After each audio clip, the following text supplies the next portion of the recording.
Nous sommes le jeudi 25 novembre 2021, il est 9h25 et le live de TV Finance se poursuit alors que le CAC 40 continue sur sa tendance observée à l'ouverture puisqu'il est actuellement à 7077 points en croissance de plus 0,5%.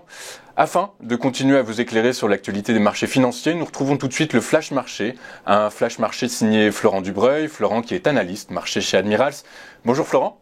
Bonjour Louis-Antoine, bonjour à tous les internautes. Bonjour Florent, je vous remercie d'être avec nous ce matin. Vous avez choisi aujourd'hui nous décrypter les évolutions récentes de deux matières premières.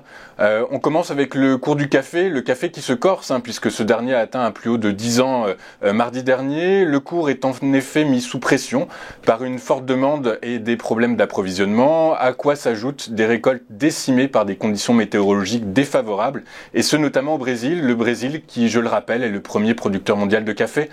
Florent, est-il encore temps de se positionner sur l'Arabica ou bien la tendance haussière pourrait-elle s'essouffler ?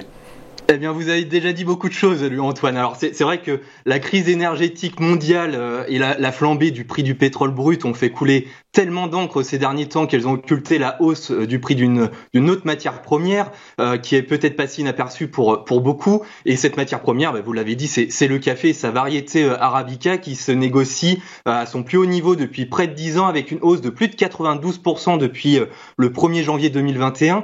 La clôture au 31 décembre 2020, elle était à 122,99 $, autant dire $123 les 1000 livres, contre plus de $236 les 1000 livres hier. On est même monté à 240 ce matin. Alors que se passe-t-il exactement avec les prix du café Arabica ?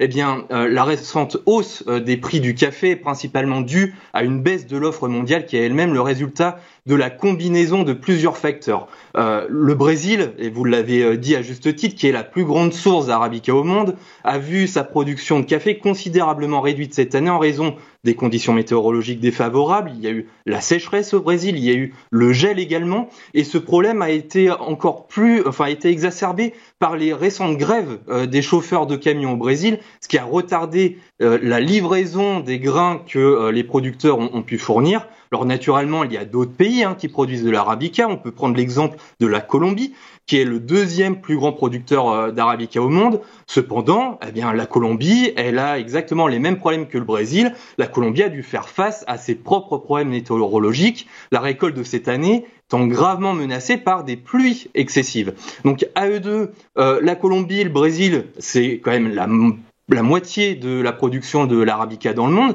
ce qui signifie que tout problème de production a un impact significatif sur l'offre mondiale. Et comme si cela ne suffisait pas, les prix des engrais ont augmenté en flèche cette année, augmentant considérablement les coûts de production pour les agriculteurs, tandis que le Covid-19 a provoqué, comme on le sait très bien, une pénurie mondiale de conteneurs maritimes, entravant les exportations, augmentant leurs coûts. Alors, compte tenu de tous ces éléments, la baisse de l'offre mondiale, la hausse des coûts de production et de distribution, les prix du café Arabica devraient rester élevés pour le moment. Il ne serait pas surprenant qu'ils augmentent encore dans les semaines à venir. Côté graphique, on le voit à l'écran, l'instrument Arabica que vous pouvez trader chez Admirals. Nous sommes en daily, ce qui signifie que un chandelier japonais équivaut à une journée. Le graphique est sur un laps de temps de 1 an, du 24 novembre 2020 au 24 novembre 2021, donc hier. On peut voir que le cours de l'Arabica vient de casser la résistance par le haut, c'est la ligne rouge. Nous devons donc tout de même avoir la confirmation de cette cassure. Nous voyons dans tous les cas que le prix varie depuis un certain temps déjà dans son couloir haussier. Donc attention, ce n'est pas un conseil d'achat que je donne aujourd'hui. Je rajoute même que les performances passées ne préjugent en rien des performances futures, mais en tout cas, on reste très attentif sur l'Arabica.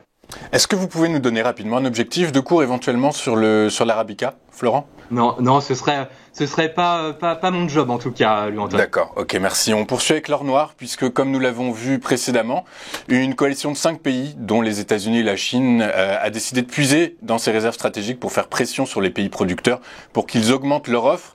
Quel est l'impact sur le marché d'une telle opération, Florent, et quel mouvement pourrait faire le Brent aujourd'hui et plus tard ? Eh bien, c'est vrai qu'il y a une actualité sur le pétrole. Il y a 6 pays à avoir informé le marché de leur intention de puiser dans leurs réserves pétrolières d'État. C'est extrêmement rare. Il y a la Chine, l'Inde, le Japon, la Corée du Sud, le Royaume-Uni et les États-Unis. Et par exemple, le président Biden a indiqué vouloir utiliser 50 millions de barils de pétrole prélevés sur les réserves de pétrole US. Donc l'objectif, il est simple à comprendre, c'est de tenter de faire baisser les prix de l'essence, qui sont devenus un point sensible pour les automobilistes et un facteur important de l'inflation. En tout cas, c'est ce qu'a déclaré la Maison-Blanche. Mais paradoxalement, les prix du pétrole ont fini en hausse après la publication de la réserve stratégique de pétrole des États-Unis après 4 semaines de baisse. C'est ce qu'on voit, c'est l'avant-dernier chandelier japonais en bleu. Donc côté graphique, on est sur l'instrument Brent. Nous sommes en daily, donc le chandelier japonais équivaut toujours à une journée. Là, la période va du 22 juillet 2021 au 24 novembre 2021, donc hier. On voit bien justement cette baisse sur les dernières semaines et puis le rebond important sur le support, c'est la ligne verte suite à l'annonce de la Maison-Blanche. D'ailleurs, le support et la résistance que l'on voit sur ce graphique sont des lignes de tendance débutant au printemps. On commence à être sur du moyen terme.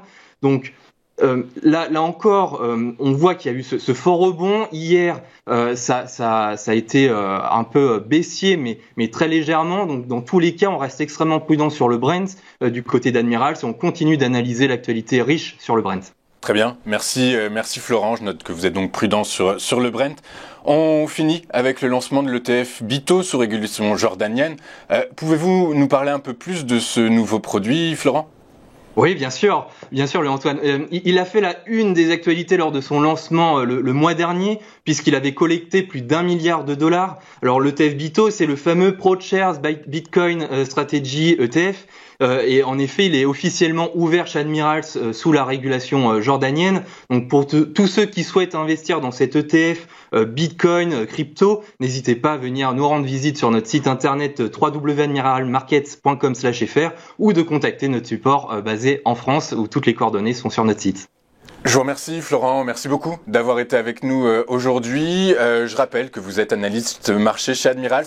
Nous vous retrouvons la semaine prochaine pour un nouveau Flash Marché qui, je vous le rappelle, est votre rendez-vous hebdomadaire à 9h15, 9h20. Tous les jeudis, à la semaine prochaine Florent.